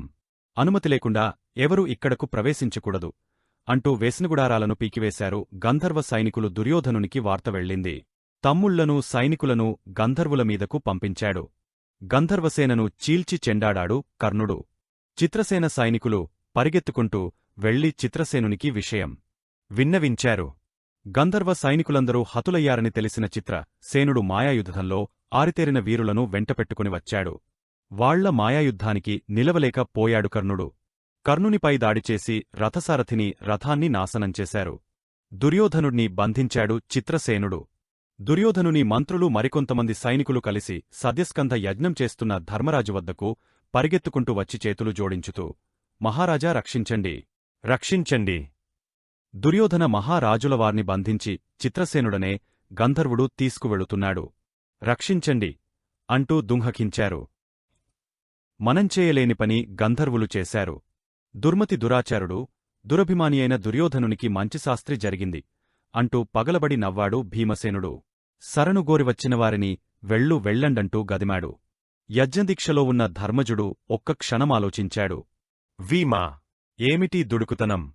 శరణుగోరివచ్చినవాళ్లను ఆదరించటమ్మాని అక్కరకురాని మాటలతో అవమానపరుస్తావా? చాలు ఊరుకో అంటూ భీముణ్ణి మందలించాడు ధర్మరాజు. అన్నయ్యా, అప్పుడే గతాన్ని మరచిపోయావా? ఎన్నెన్ని దురాగతాలు చేశాడువాడు. నీళ్లలో ముంచాడు, విషాన్ని పెట్టాడు, నిప్పుబెట్టి చంపించబోయాడు, మాయాజూదమాడి రాజ్యాన్ని హరించాడు, మనలను దాసులుగా చేసుకోవాలని అనుకొన్నాడు. కులకాంత ద్రౌపదిని. ఇక మాట్లాడలేక బుసలు కొట్టాడు భీముడు. నిజమే, వాడు దుర్మార్గుడే. కాని ప్రతీకారం తీర్చుకోవలసిన సమయం ఇది కాదు భీమసేనా. దయచేసి ఆవేశమ్మరచి నామాట కాస్త విను. కౌరవులు మనకు దాయాదులు పెదనాన్న బిడ్డలు. మనలో మనకు గొడవలు వచ్చినప్పుడు మనం 5గురం, వాళ్ళు 100. మనమీదకు మరొకడొచ్చి నప్పుడు మనం 105. భరతవంశ పుత్రులమీదకు ఎవరు దండెత్తివచ్చినా సహించకూడదు. మనకున్న అంతఃకలహాల కారణంగా పరాయి వాడికి దుర్యోధనుణ్ణి అప్పగించటమనేది మనవంశానికి మాయని మచ్చగా మిగలిపోతుంది. వెంటనే నీవు అర్జునుడు వెళ్లి దుర్యోధనుణ్ణి విడిపించుకురండి. వెళ్ళండి అన్నాడు ధర్మజుడు. ధర్మజుని మాటలు విని విననట్లుగా తిరస్కారంతో ఉన్న భీమసేనుణ్ణి బుజ్జగస్తూ, వెళ్ళునాయనా, దుర్యోధనుణ్ణి విడిపించుకొనిరా. వాడు దుర్మార్గుడు కాబట్టి తప్పులు చేశాడు. వాడిలా మనము ప్రవర్తిస్తే అతనికి మనకు తేడా ఏముంది? క్షమించండి అన్నయ్యా, ఆ విషజంతువుని నేను కాపాడలేను. భీమసేనుని మొండితనానికి ధర్మజుడు బాధపడ్డాడు. సరే, మీరు వెళ్ళకపోతే నేనే వెళతాను. యజ్ఞం అసంపూర్ణమైపోతుందని బాధపడుతున్నాను అంటూ యజ్ఞపీఠం నుండి లేవబోయాడు ధర్మరాజు. ధర్మజుని ఆంతర్యం గ్రహించిన భీమార్జునులు, అన్నయ్యా, యజ్ఞ భంగం కానివ్వకండి. దుర్యోధనుణ్ణి మేము విడిపించుకొస్తాం అంటూ బయలుదేరి వెళ్లారు భీమార్జునులు. వాయువేగంతో చిత్రసేనుని వెంబడించి అడ్డగించారు. చిత్రసేనా, దుర్యోధనుని విడిచిపెట్టు. ఇది పాండవాగ్రజుడైన యుధిష్ఠిరుని ఆజ్ఞ. భీమార్జునులు వాయువేగంతో చిత్రసేనుడి వెంబడించి అడ్డగించారు. చిత్రసేనా, దుర్యోధనుని విడిచిపెట్టు. ఇది పాండవాగ్రజుడైన యుధిష్ఠిరుని ఆజ్ఞ. గంధర్వులు అర్జునుని మాటలు ఖాతరు చేయలేదు. యుద్ధానికి సిద్ధమయ్యారు. అర్జునుడు ఆగ్నేయాస్త్రాన్నివేసి గంధర్వులమీద నిప్పులవర్షం కురిపించాడు. భీమార్జునుల పరాక్రమం ముందు గంధర్వులు తలవంచక తప్పలేదు. చిత్రసేనునితో సహా దుర్యోధనుని తీసుకొచ్చి ధర్మజుని ముందు నిలబెట్టాడు అర్జునుడు. యుధిష్ఠిరా, నీమీద మాకున్న గౌరవంతో ఈ దుర్యోధనుణ్ణి మీకప్పగస్తున్నాం. గంధర్వరాజా, మామీద మీకున్న స్నేహభావానికి మేము కృతజ్ఞులం. లజ్జావమానాలతో ఖిన్నుడై ఉన్నాడు దుర్యోధన చక్రవర్తి. కురురాజు ఆత్మాభిమానం ఈనాడు పాండవులకు తాకట్టు పడిపోయింది. గంధర్వుల చేత చచ్చినా బాగుండేది అనుకొన్నాడు మనస్సులో దుర్యోధనుడు. ఏ పాండవులను అవమానించాలని వచ్చాడో ఆ పాండవుల వద్ద పరాభవ భారంతో కూర్చున్నాడు. ఇలా జరగటం ద్రౌపది భీములకు మహదానందంగా ఉంది. ధర్మరాజు దుర్యోధనుని దగ్గరకొచ్చి అనునయించాడు. తమ్ముడా దుర్యోధనా, ఏమిటయ్యా ఈ దుడుకుతనం? దుస్సాహసం మనిషిని ఎంతటి దురవస్థపాలు చేస్తుందో తెలుసుకో. మనవంశగౌరవానికి ప్రతిష్టకు భంగం కలిగించే పనులు ఎప్పుడు చేయకు. జరిగిందేదో జరిగపోయింది. గతాన్ని మరచి బ్రతకటమే మానవ జీవితం. నీకోసం నీవారందరూ ఎదురుచూస్తుంటారు. అందరినీ తీసుకొని హస్తినాపురానికి వెళ్ళు. జరిగింది మరచిపో. దుర్యోధనుడు అవమానభారంతో తలవంచుకొని లేచి తనవారున్న చోటుకి బయలుదేరాడు. అమాత్య సేవకవర్గం దుర్యోధనుని అనుసరించారు. చెరపకురా చెడేవు అన్న నీతిసూత్రం నిజమైంది. దుర్యోధన పరివారం హస్తినాపురానికి బయలుదేరింది. ఘోషయాత్రకు బయలుదేరిననాటి సంతోషం ఎవరి ముఖానాలేదు. దుర్యోధన కర్ణదుశ్శాసన శకునులు ఎవరినీ ఎవరు పలుకరించుకునే స్థితిలో లేరు. ఎవరికివారు మౌనమూర్తులైపోయారు. పరివారం హస్తినాపురానికి సగందారికూడా రాలేదు. ప్రొద్దువాలటంతో అక్కడే బస చేయాల్సి వచ్చింది. ఆనాటి రాత్రి ఎవరూ నిద్రపోలేదు. దుర్యోధనుడు తనబిడారల్లో ఆలోచనలతో సతమతమైపోతున్నాడు. ఏ భీముణ్ణి తాను ఆగర్భశత్రువుగా పరిగణిస్తున్నాడో ఆ భీమునివల్ల తనకు ప్రాణదానం జరగటం దుర్యోధనుడిని బాధిస్తున్నది. దుశ్శాసన కర్ణ శకునుల్ని పిలపించాడు. తన గుండెలో జరుగుతున్న అంతర్యుద్ధాన్ని వాళ్లకు వివరించాడు. సువిశాల భరత్సామ్రాజ్యాన్ని కంటిచూపుతో శాసించగల రారాజు ఆర్తితో అంగలార్చటం అందరికీ బాధ కలిగించింది. సోదరా! దుశ్శాసనా!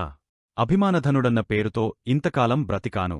అటువంటి నాకు సహించలేని అవమానం జరిగపోయింది. ఈ అవమానభారాన్ని నెత్తిన వేసుకుని హస్తినకు రాలేను. భీష్మవిదురాదులకు ముఖం చూపించలేను. బాగా ఆలోచించి నేనొక నిర్ణయానికొచ్చాను. ఏమిటన్నయ్యా? హస్తినాపుర సామ్రాజ్యానికి నిన్ను రాజుగా అభిషేకింపదలచాను. కర్ణుని అండదండలతో రాజ్యపాలన సాగించు. నేనంటూ హస్తినకు రాలేను. ప్రాయోపవేశం చేసి మరణించటానికే నిశ్చయించుకొన్నాను. దుర్యోధనుని మాటలు వింటూనే దుశ్శాసనుడు అన్నగారి కాళ్లమీద పడి భోరున ఏడ్వటం ప్రారంభించాడు. ఏమిటన్నయ్యా నీవంటున్నది? నీవు కూర్చున్న ఆ సింహాసనమీద నేను కూర్చోగలనా? నావల్ల కాదు. నీవు లేకపోయిన తరువాత రాజ్యాలు రాజభోగాలు నాకెందుకు? నేను నీతోపాటే వస్తాను. మిత్రమా! ఏమిటి బేలతనం? ఎవరైనా వింటే నవ్వుతారు అన్నాడు కర్ణుడు. అవును కర్ణా! నా జీవితం నవ్వుల పాలైపోయింది. పాండవుల వల్ల నీకు ప్రాణదానం జరిగిందనేగదా నీ బాధ. అవును, నీవింతగా బాధపడాల్సిన అవసరం నాకేమీ కనిపించటంలేదు. పాండవులు నీ దాసులు. దాసులకు ప్రభువును కాపాడుకోవలసిన బాధ్యతలేదా? ఆ బాధ్యతతోనే వాళ్లు నిన్ను కాపాడటం జరిగింది. నీకు నీవే లేనిపోనివి కల్పించుకొని బాధపడుతున్నావు. నీవు ప్రాయోపవేశం చేసి మరణించిన తరువాత మేము మాత్రం బ్రతికుండగలమా?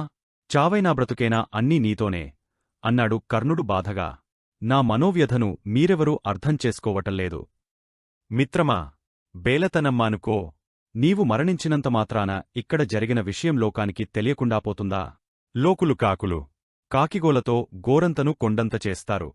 చరిత్రలో నీవు అనామకుడిగా మిగిలిపోతావు.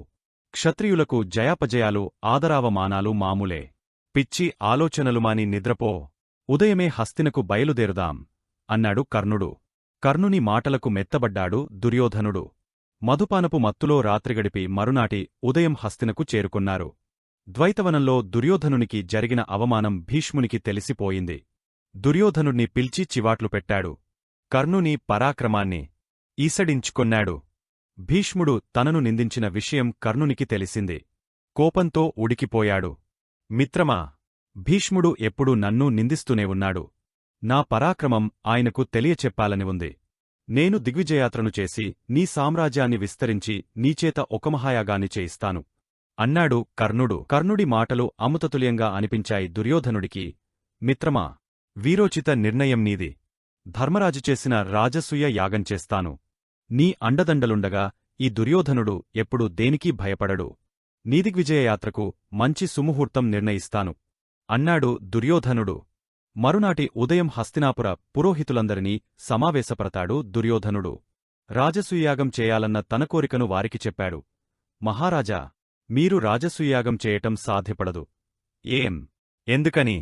తండ్రి జీవించి ఉండగా కొడుకు రాజసూయం చేయరాదు. కర్ణ దుర్యోధనులు ఆలోచనలో పడిపోయారు. రాజసూయంతో సమానమైన మరొక మహాయాగం చేయసంకల్పించారు. రాజపురోహితులారా! రాజసూయంతో సమానమైన మరొక యాగం ఏమీలేదా? మహారాజా! రాజసూయంతో సమానమైన యాగం మరొకటున్నది. అదే వైష్ణవయాగం. ఈ యాగం వలన మనోభిష్టాలు నెరవేరుతాయి.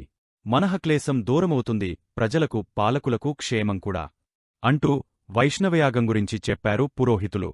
దుర్యోధనుడు వైష్ణవయాగం చేయసంకల్పించాడు. దుర్యోధనుడిచేత వైష్ణవయాగం చేయించటానికి సిద్ధమయ్యాడు కర్ణుడు. వైష్ణవయాగం. వైష్ణవయాగానికి సకల సన్నాహాలు ప్రారంభమైనాయి. అతి విశాలమైన స్థలంలో యాగార్థం భవంతులు నిర్మింపబడ్డాయి. వివిధ దేశాల నుండి వచ్చే రాజులకు విడిదిగృహాలు వేరువేరుగా నిర్మించటానికి వేలాది పనివార్లను నియమించటం జరిగింది. అనుభవజ్జులైన నిపుణులెందరో కార్యోన్ముఖులయ్యారు. ఒకానొక శుభముహూర్తాన భానుమతిదేవితో కల్సి యాగదీక్షను స్వీకరించాడు దుర్యోధనుడు. ప్రపంచంలోని రాజు అన్నప్రతివాడికి ఆహ్వానాలు పంపించాడు దుశ్శాసనుడు. ప్రత్యేకంగా ద్వైతవనంలోని పాండవులకు దుశ్శాసనుని దూతద్వారా వర్తమానం పంపించారు. కౌరవుల వర్తమానం అందుకున్న ధర్మరాజు ఆనందపడ్డాడు. ఆహ్వానం తెచ్చిన దూతద్వారానే శుభాకాంక్షలు తెలియచేస్తూ, మేము నియమ ప్రకారం వనవాసం చేస్తున్నాం. అందువల్ల సుయోధనుని వైష్ణవయాగానికి రాలేకపోతున్నాం. మేము వచ్చినా రాకపోయినా మా శుభాకాంక్షలు సదా ఉంటాయి అని చెప్పి దూతను ఆదరంగా పంపించాడు. దుర్యోధనుని వైష్ణవయాగ నిమిత్తం కర్ణుడు జైత్రయాత్ర చేసి ఎన్నెన్నో రాజ్యాల్ని జయించి బంగారు రాసులు తెచ్చి హస్తినాపుర ధనాగారాలు నింపాడు. 4 దిక్కులాకర్ణుని శౌర్యపరాక్రమాలు వేనోళ్ల కొనియాడారు జనావళి.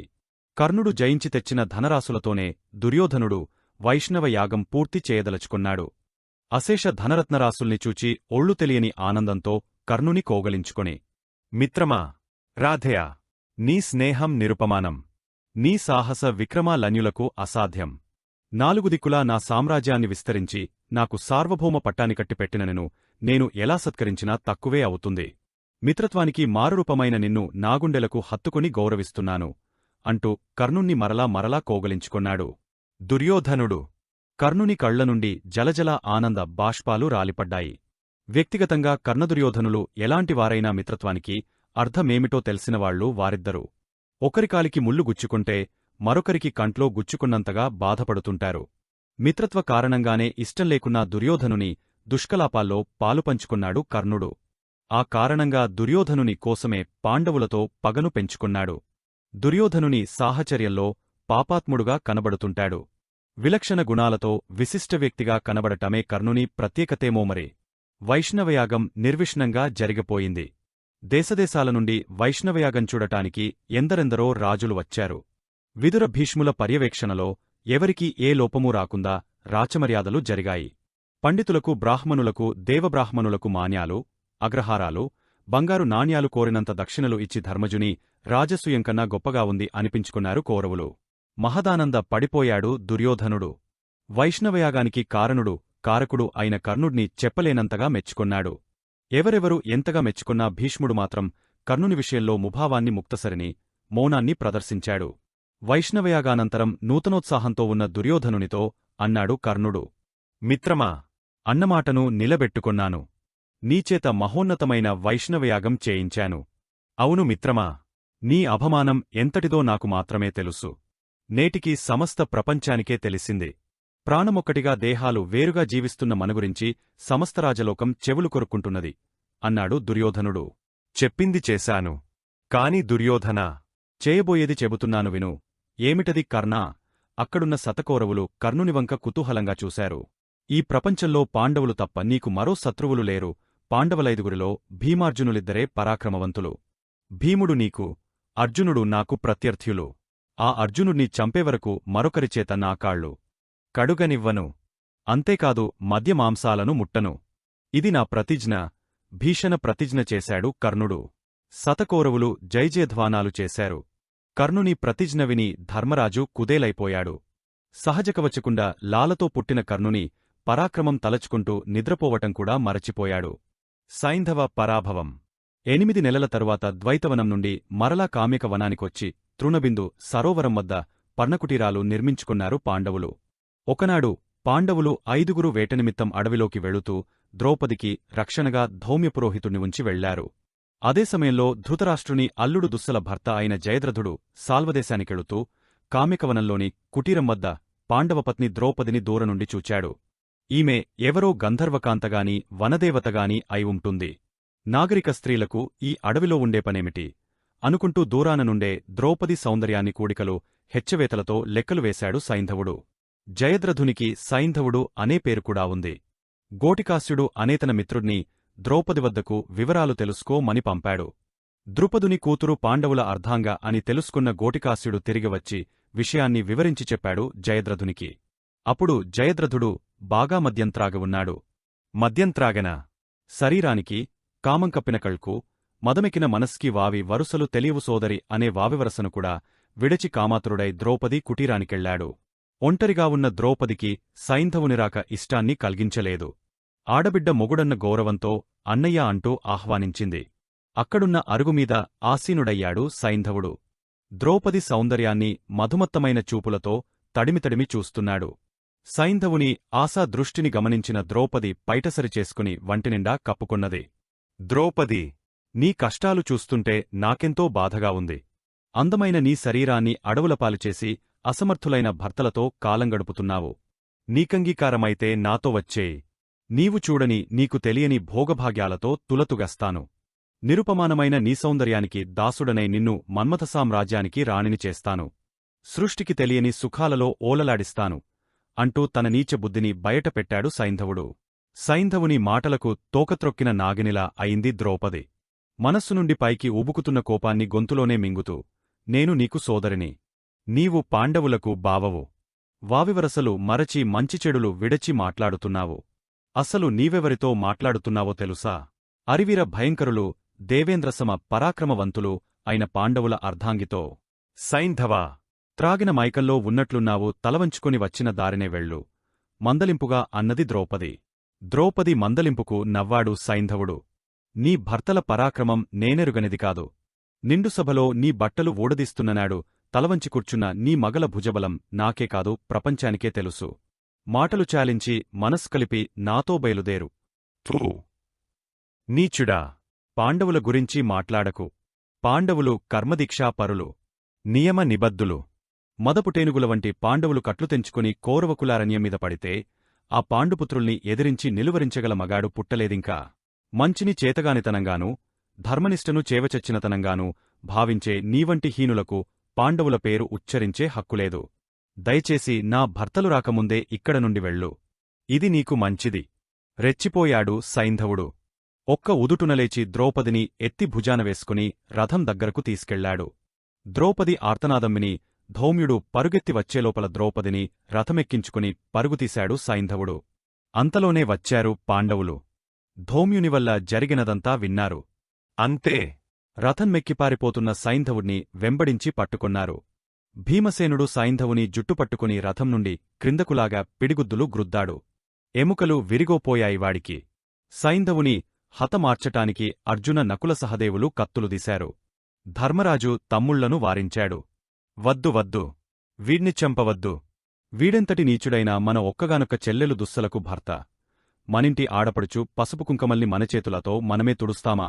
శాంతించండి! అంటూ సైంధవునికి అడ్డుగా నిలబడ్డాడు. చేసిన తప్పుకి శిక్షగా సైంధవుని తలగొరిగాడు భీముడు.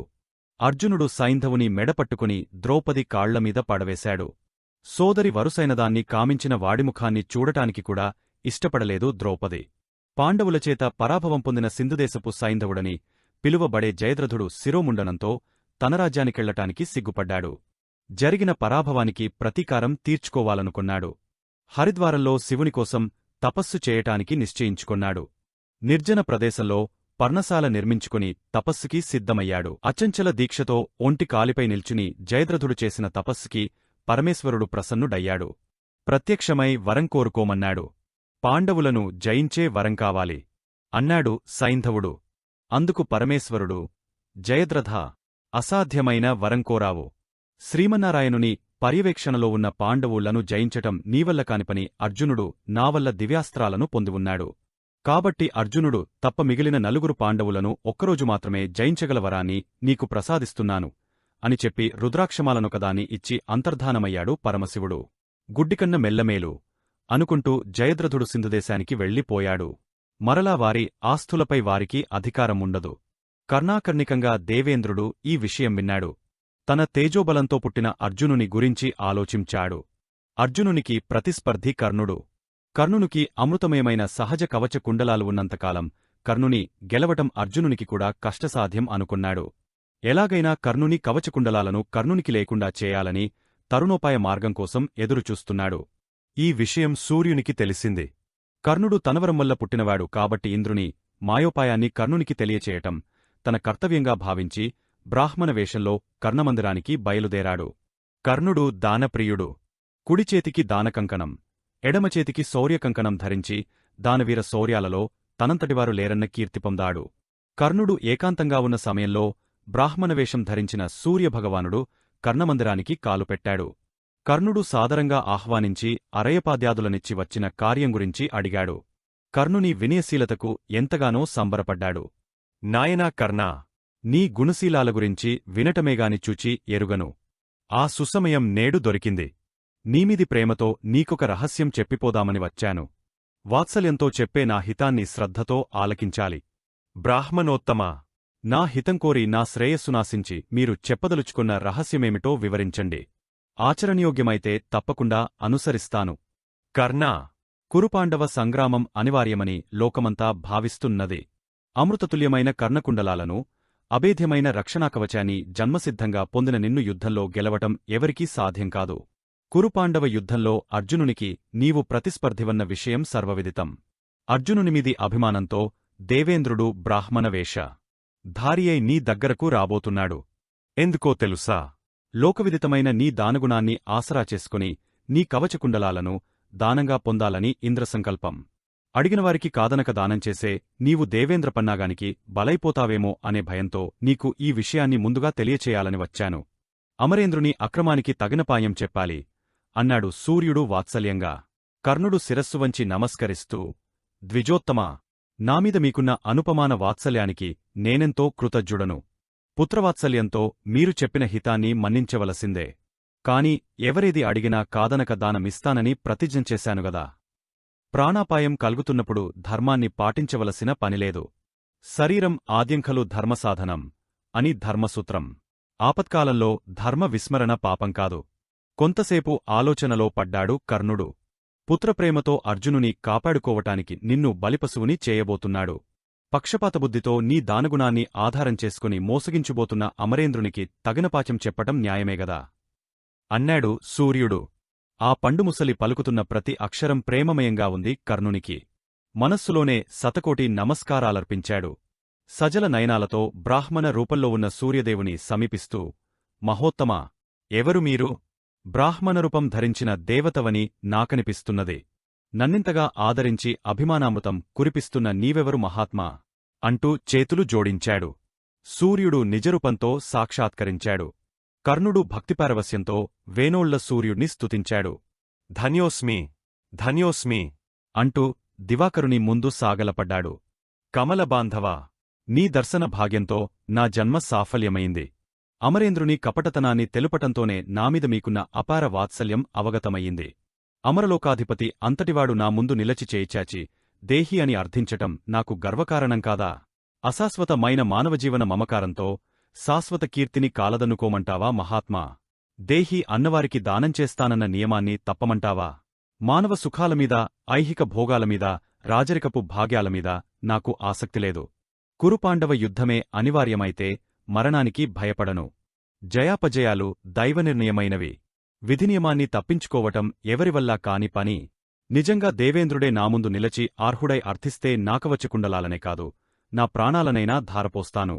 అంతేకాని నా దానప్రతిజ్ఞను తప్పను అంటూ ముకుళిత హస్తాలతో వినమ్రంగా నిలబడ్డాడు కర్ణుడు. కర్ణుని వ్రతదీక్షకు నియమనిబద్ధతకు సూర్యుడు విస్మితుడయ్యాడు.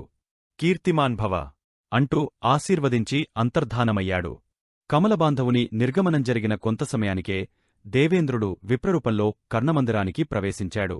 అంగరాజ్య ధౌరేయ, కర్ణనామాభిధేయ, విజీఢవ అభినందనా ధ్వని వినిపించిన దిశగా చూచాడు కర్ణుడు. శ్వేతవస్త్రాలతో, దివ్యతేజస్సుతో, విభూతిచందనాలు దిద్దుకుని స్వర్ణదండం ధరించిన బ్రాహ్మణుడు ద్వారం వద్ద నిలబడి ఉన్నాడు. లోనికి ఆహ్వానించాడు రాధేయుడు. శుభాశీస్సులనందిస్తూ లోనికి ప్రవేశించాడు బ్రాహ్మణరూపంలో ఉన్న దేవేంద్రుడు. వచ్చిన బ్రాహ్మణుని సమాదరించి ఆగమన కారణాన్ని అడిగాడు కర్ణుడు. దానార్థినై వచ్చాను అంగరాజు. ఏం కావాలో కోరుకోండి. ఏవరు కోరియరుగని విశిష్టదానం కావాలి. నిర్జీవమైన నవ్వుతో అడగండి మహాత్మా అన్నాడు కర్ణుడు. నీ ప్రాణసమానమైన సహజ కవచకుండలాలు కావాలి. ఉపయోగరహితమైన వాటివల్ల మీకు ప్రయోజనమేముంది? యజ్ఞయాగాలు వేదశాలలు నిర్వహించే మీకు కొరగాని కవచకుండలాలతో పనేమిటి? మరుమాట చెప్పలేక మౌనం వహించాడు దేవేంద్రుడు. మీరు నిజమైన బ్రాహ్మణోత్తములు కారు. కర్ణుని మాటకు తత్తరపడిపోయాడు దేవేంద్రుడు.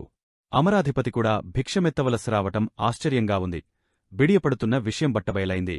చల్లకొచ్చి ముంతదాచటం అర్థరహితం అనుకున్నాడు దేవేంద్రుడు. నిజరూపంలో నిలబడుతూ, నా రాకను ముందుగానే గ్రహించావన్నమాట. కోరుకోమని చెప్పి కుంకుమాటలాడటం దానకర్ణుడవైన నీకు ధర్మం కాదనుకుంటాను. కాదంటే వెళ్ళిపోతాను. వెళ్ళమంటావా? అన్నాడు. మహాత్మా! నేనింతవరకు దానధర్మాలు చేసింది దీనజనులకు, పేద బ్రాహ్మణులకు మాత్రమే. స్వర్గలోకానికే రారాజువైన మీవంటి శ్రీమంతులకు కాదు కదా. ఇటువంటి సుసమయం మరలా నాకు జీవితంలో లభించకపోవచ్చు. అందుకని నేను మీకు చేయబోయే దానానికి ప్రతిఫలంగా మిమ్ములను ఒక వరం కోరుకుంటాను. సమ్మతమేనా సురలోకపతి? అదేమి కోరదలచావో కోరుకో. కాని నీ కోరిక నీ విజ్ఞతకు తగినదిగా, నీ చరిత్రకు కళంకంతేనిదిగా నాకు ఆమోదయోగ్యంగా ఉండాలిస్మా. హెచ్చరికతో కూడిన ఆమోదాన్ని తెలియచేశాడు దేవేంద్రుడు. మీకు ఇబ్బంది కలిగించే కోరిక కాదునాది. సరే కోరుకో. అప్రతిహతమూ, అసహనీయమూ, మహిమోపేతమూ అయిన శక్తి ఆయుధాన్ని నాకు ప్రసాదించండి అడిగాడు కర్ణుడు. దేవేంద్రుడు ఆలోచనలో పడ్డాడు. శక్తి ఆయుధం మహామహిమ కలదే. ఒకసారి ప్రయోగించిన తరువాత త్రిమూర్తులు సహితం దాన్ని అడ్డగించలేరు. మాటిచ్చానుగాబట్టి ఆ అస్త్రాన్ని నీకిస్తాను. కాని ఒక్కమాట. నీకు ఈ ఆయుధం కేవలం ఒక్కసారి మాత్రమే ఉపయోగపడుతుంది. నాకున్న శత్రువు కూడా ఒక్కడే మహేంద్రా. ఏ అర్జునుని రక్షించటానికి నీవు నాకవచకుండలాలను నాకు దూరం చేయాలని కపటవేషం ధరించి వచ్చావో ఆ అర్జునుడొక్కడే నాకు శత్రువు నవ్వాడు దేవేంద్రుడు. అర్జునునికి కృష్ణుడు తోడుగా ఉన్నంతవరకు నీ ఆశలు నీటిమీది రాతలే. ధైర్యమే ఊపిరిగా, సాహసమే జీవితంగా, సాధనే సిద్ధాంతంగా, కర్మసాక్షిని నమ్మి బ్రతికేవాణ్ణి నేను. ఈ పెరికిమందు నా నరాలలోకి ఎక్కడు. దేవేంద్రా, నిజమేగాని ఎవరికీ దాటరాని విధినియమమున్నదిగదా. ఎంతటి యోగులకైనా మరెంతటి భోగులకైనా దాన్ని ఎదురించటం అసాధ్యం. సరే, దానాన్ని స్వీకరించు దేవేంద్రా అంటూ పదునైన పచ్చల పిడిబాకుతో గుండెల్ని చీల్చుకోవటం ప్రారంభించాడు. రక్తం చిర్రున చిమ్ముతోంది. కర్ణుని పీతాంబరం తడిసి రక్తాంబరం అయింది. రక్తం గుండెల నుండి జారి కర్ణుని పాదాలపై జారుతూ ఉంది. అయినా ఏమాత్రమూ చలించటంలేదు కర్ణుడు. వక్షస్థలం నుండి జన్మకవచాన్ని వేరుచేశాడు. చెవులకు వ్రేలాడుతున్న అమృతకుండలాల్ని కత్తిరించాడు. బంగారు పళ్ళె రంలో పెట్టి దేవేంద్రుని ముందు దరహాసితవదంతో దానంచేయటానికి నిల్చున్నాడు కర్ణుడు. నిర్హాంతపోయాడు అమరాధిపతి. కర్ణుని మనోనిబ్బరానికి, ఆత్మ సంయమనానికి మనస్సులోనే అభివందనలు సమర్పించుకున్నాడు. కర్ణునిమీద పుష్పవర్షం కురిసింది. యక్ష కిన్నెర కోమపురుషాదులు జేజేలు పలికారు. భలా భలా కర్ణా! నీ సాహసానికి నేను పరవశుణ్ణి అయ్యాను. ఆచంద్ర తారార్కము నీ దానగుణం నిరుపమానమై నిలుస్తుంది. నీ కోరిక ప్రకారం శక్తి ఆయుధాన్ని ఇస్తున్నాను. తీసుకో అంటూ శక్తి అస్త్రాన్ని ప్రసాదించాడు.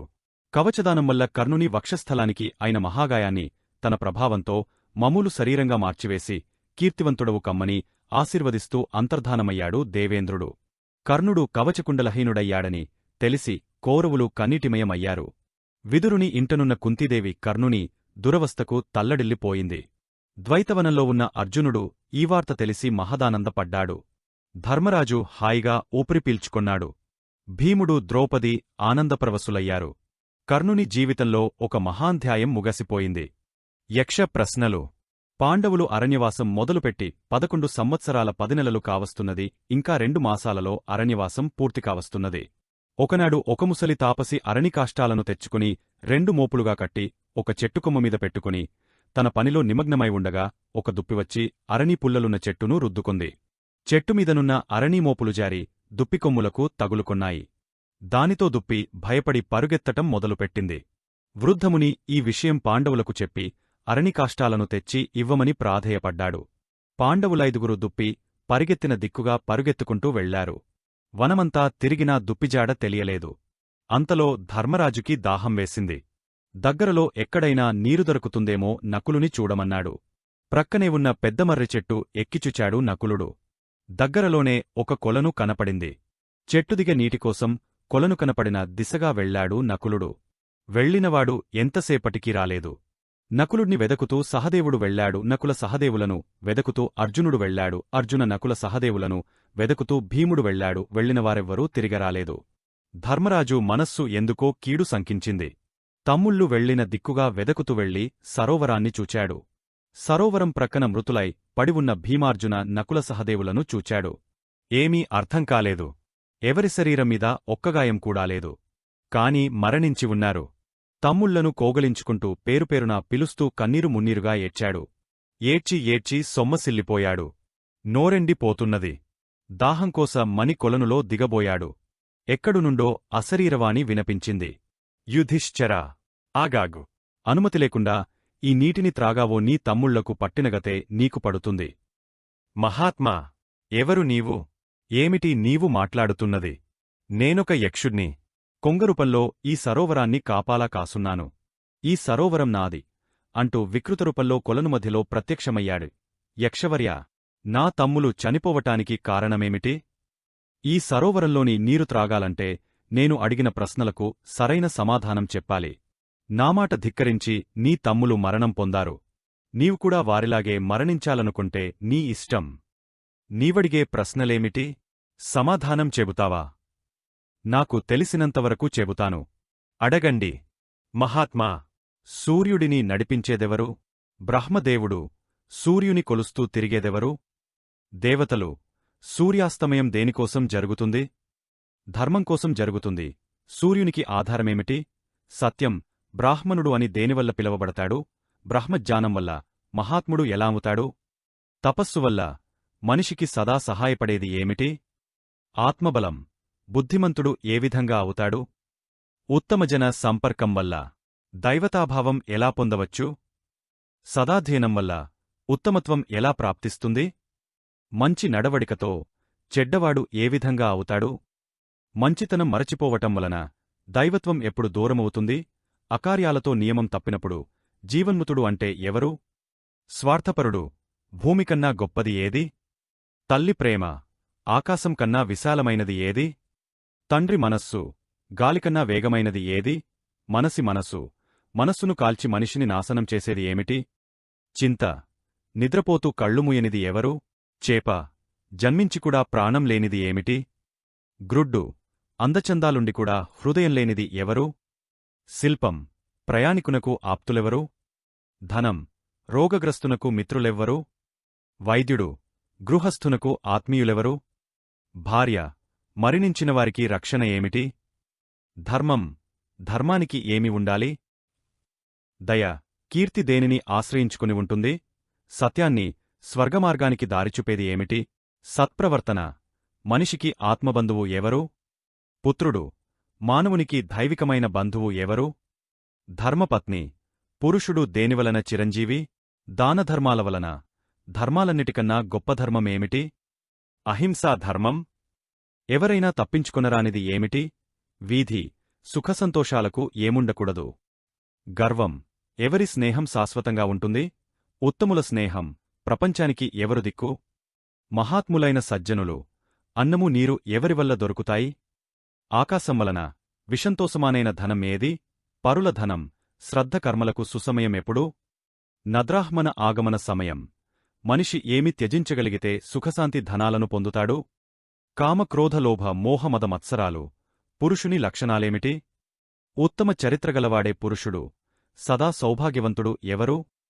కష్టసుఖ లాభనష్టాలను సమంగా చూసేవాడు. యక్షుడు ఈ విధంగా 72 ప్రశ్నలడిగాడు. యక్షుడు అడిగిన ప్రతి ప్రశ్నకు సమాధానం చెప్పాడు ధర్మరాజు. ధర్మరాజా, అడిగిన ప్రతి ప్రశ్నకు సందర్భోచితంగా సమాధానాలు చెప్పావు. నీ పరిజ్ఞానానికి సంతృప్తుడినయ్యాను. సరే, మరణించిన నీ నలుగురి తమ్ముళ్లలో ఒకరిని మాత్రం బ్రతికించి ఇవ్వదలచాను. ఎవరు కావాలో కోరుకో అన్నాడు యక్షుడు. మహాత్మా, నా తండ్రి పాండురాజుకు 2 భార్యలు. నా తల్లికి జన్మించిన ముగ్గురిలో పెద్దవాడ్ని నేను ఉన్నాను. మా చిన్నమ్మ మాద్రీదేవికి పుట్టినవారిలో పెద్దవాడు నకులుడు. నా తల్లికి నేనున్నాను. మా పిన తల్లికి గుర్తుగా శ్రాద్ధకర్మలు చేయటానికి నకులుడు ఉండవద్దా? ధర్మప్రకారం నేను నకులుడిని కోరుకుంటున్నాను. వాడినొక్కడిని బ్రతికించు అంటూ గద్గదిత హృదయంతో చేతులు జోడించాడు. ధర్మజా, నీ ధర్మనిర్ణయం నిరుపమానం. నీ విచక్షణాబుద్ధి అనన్యం. నీకు శుభమగుగాక. నీవు కోరుకున్నట్లుగా నకులుడిని ఒక్కడినే కాదు, నీ నలుగురి తమ్ముళ్లను బ్రతికిస్తున్నాను. భీమార్జున నకుల సహదేవులు నిద్రనుండి లేచినట్లు లేచి ధర్మజుని కోగలించుకొన్నారు. అమితానందపడ్డాడు ధర్మజుడు. యక్షునికి చేయెత్తి నమస్కరిస్తూ ధర్మజుడు, యక్షరాజా, నీవెవరు? నిన్ను చూస్తుంటే శాపగ్రస్త యక్షునిగా కనబడటంలేదు. దయచేసి నీవెవరో నాకెరిగించు మహాత్మా అన్నాడు. యుధిష్ఠిరా, నీ అనుమానం నిజం. నేను యక్షుడను కాను. నీ జన్మకారకుడనైన యమధర్మరాజును. నీ ధర్మజ్ఞానాన్ని దుఃఖంలో కూడా మరచిపోని నీ ధర్మబుద్ధిని పరీక్షించాలని వచ్చాను. పాండవులందరూ సర్వప్రాణ సమవర్తియైన యమునికి సాష్టాంగవందనంచేశారు. పేరుపేరునా అందరినీ దీవించాడు యముడు. యుధిష్ఠిరా, నీకొక వరమివ్వదలచాను, కోరుకో అన్నాడు. తండ్రి, ముసలితా పసిపోగొట్టుకున్న అరణికాష్టాలను అతనికి దొరికేట్టు చేయండి. మరొక వరం కోరుకో. సమవర్తి, జీవితంచివరి వరకు ధర్మన్యాయం నన్నొదలిపోకుండా నాతో ఉండేట్లు దీవించి కరుణించండి అని కోరుకున్నాడు ధర్మరాజు. ధర్మరాజా, నీవు కోరుకుండా మరొక వరాన్ని మీకు ఇస్తున్నాను. ఇంకొద్ది రోజులలో అరణ్యవాసం పూర్తికావస్తున్నది. అజ్ఞాతవాసం ప్రారంభం కాబోతున్నది. ఈ అజ్ఞాతవాస సమయంలో మీకు మీరు కోరుకున్న రూపాలు సిద్ధిస్తాయి. ఇంకొకరెవ్వరూ మిమ్ములను గుర్తించలేరు. మీకు శుభమగుగాక అంటూ దీవించి అదృశ్యమయ్యాడు యమధర్మరాజు. తమ్ములను తీసుకుని కుటీరానికి వెళ్లాడు ధర్మరాజు. అరణ్యపర్వం సమాప్తం. మా వీడియో మీకు నచ్చినట్టు అయితే లైక్ చేయండి, షేర్ చేయండి. ముఖ్యంగా సబ్స్క్రైబ్ చేసుకోవడం మరచిపోకండి. మీ సలహాలు సూచనలు ఏమైనా ఉంటే కామెంట్ చేయండి. సోషల్ మీడియాలో ఫాలో అవ్వండి. ఆదిపర్వం మరియు సభపర్వం పీడిఎఫ్ కింద డిస్క్రిప్షన్లో ఉంది, డౌన్లోడ్ చేసుకోండి.